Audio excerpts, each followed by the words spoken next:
रूस के राष्ट्रपति व्लादिमीर पुतिन ने एससीओ सम्मेलन में डॉलर का विकल्प बनाने का साफ संदेश दिया। उन्होंने कहा कि संगठन के देशों को आपसी कारोबार के लिए अपनी करेंसी का इस्तेमाल करना चाहिए।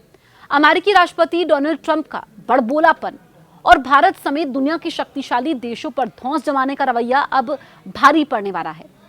शंघाई सहयोग संगठन के सम्मेलन में शामिल 10 देशों में ट्रंप और अमेरिका को जवाब देने का प्लान बना लिया गया।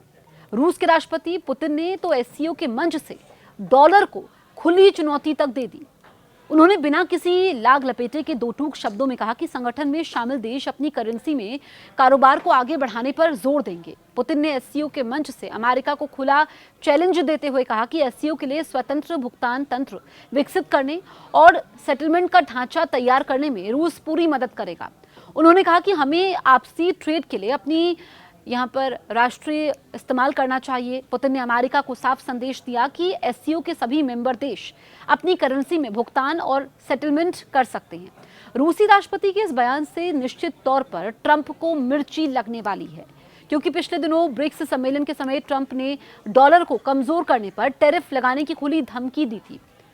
अब जबकि उन्होंने भारत समेत ज्यादातर देशों पर टैरिफ लगा दिया है, तो ये डर खत्म हो चुका है। रूस के राष्ट्रपति ने एससीओ के मंच से अमेरिका के साथ साथ यूरोपीय देशों को भी कहा और संदेश दिया।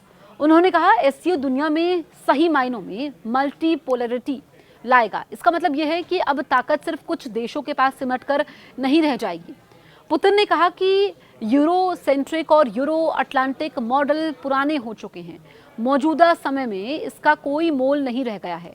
पुतिन ने कहा कि यूक्रेन संकट रूस की कार्रवाई से नहीं पैदा हुआ है, बल्कि पश्चिमी देशों की ओर से कीव को बार बार उकसाने से ये नौबत आई है। पश्चिमी देश चाहते हैं कि यूक्रेन को नेटो में शामिल किया जाए, लेकिन इससे रूस के लिए सुरक्षा का संकट पैदा हो जाएगा और यही सारी समस्या की जड़ है।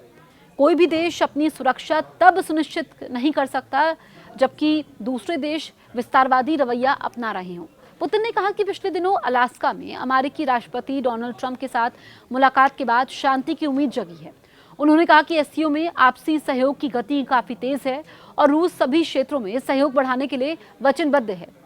गौरतलब है कि साल 2001 में शंघाई में इस संगठन को बनाया गया था, जिसमें पहले रूस और चीन ही प्रमुख रूप से थे। इसके अलावा कजाकिस्तान, किर्गिस्तान, ताजिकिस्तान, उज्बेकिस्तान जैसे देश मेंबर थे। साल 2017 में भारत और 2023 में पाकिस्तान भी इस संगठन के मेंबर बन गए। आज कुल 10 देश इसमें शामिल हैं।